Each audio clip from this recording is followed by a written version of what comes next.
Hey guys, Christina Ricci. If you want more pars, let's identify how much forward bend do you really need at setup and how much do you have to maintain throughout the swing. All right, every player is different. They're going to have their own degree of forward bend, but there are some good benchmarks that I'm going to go over right now. Yeah, the forward bend helps. So if you're too tall at setup, you can't get deep into the butt. That's why you need the forward bend, so you can get deep. Okay, yeah. Yeah, it's so much better. It's so much different. Yeah. Now you have like some leverage, some power. Remember, the power's all down here and you get it from the butt. You gotta use the grip. Now, in order to get into a good forward bend, you need a good hip hinge. All right, so be sure to check out that video. I go into detail on how to get into a good hip hinge so you can maintain your forward bend. All right, so forward bend is so important, and you can only get in there if you have a good hip hinge. All right, so if you have a good hip hinge, you have some nice hip flexion, and you have good forward bend. Now, everyone's going to be different. Some are going to be a little taller, but the best players in the world, whether they start tall or more down here, on the downswing, they go lower.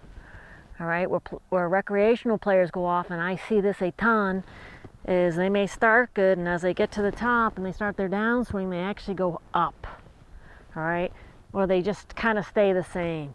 All right, if you really want to use the ground and leverage it, we got to get lower in the downswing. So increase your forward bend.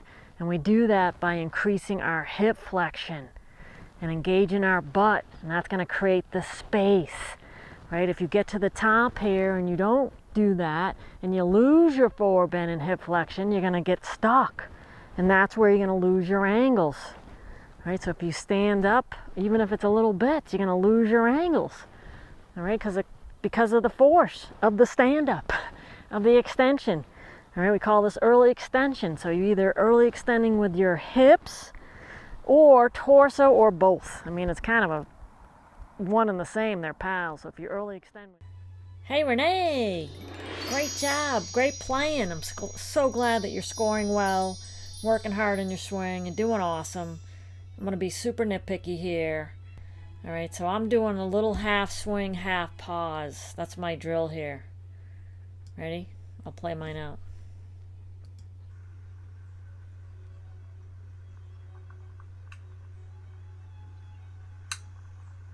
All right, now what I'm focused on solely in this practice session is getting this lead hip to go back this way and deep. All right, that's going to allow me to keep my angles, stay in my posture, and that move focused only on that lead butt going back and deep, even though I'm moving forward a little bit, is going to bring the club down. I'm not trying to bring the club down. My chest is back here. All right, I'm in my posture. All right, I'm going to leave that there. All right, you come down. The first thing that moves are your hands. So you're pulling the handle down. You're pulling the handle down and your chest is opening. So you can see you're getting a lot of space here. So you're really getting disconnected because your whole body is moving this way because you're pulling the handle down. Instead, I want you to put your full attention on that lead butt going this way, deep. All right, and that's going to bring the hands down. You not pulling it down, because what happens when you pull the handle down, like that, all right, you lose all your angles. All right, so there we are kind of at the same spot. So you can see your whole chest is open. All right. You've kind of fully extended. So I'm really in my posture. All right, my butt's deep, my chest is back here, my lats engaged because of it, and that allows you to keep your angles. A lot of players are uncomfortable being down here. A ton. All right, I say, Sandy, increase your forward bend. And they're like, oh my gosh, I'm afraid I'm going to chunk it. How am I going to hit the ball from way down there? And that's a great question, Sandy.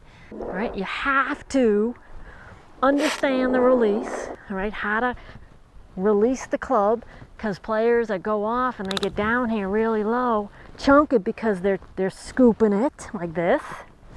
All right, so again, losing the trail arm and trail hand wrist hinge because they're maybe trying to get under it, or they think this is the release pattern where this hand goes underneath. I see this a ton. Okay, it's going to force you to stand up, number one. All right, but if you're down here and you're doing that, you're going to chunk it. So if you're down here trying to stay down here and have that release pattern, you're just going to stand up doing that. All right, or if you don't release at all. I see this a ton. All right, and you're going to chunk it. All right, so you're not going to want to be down here.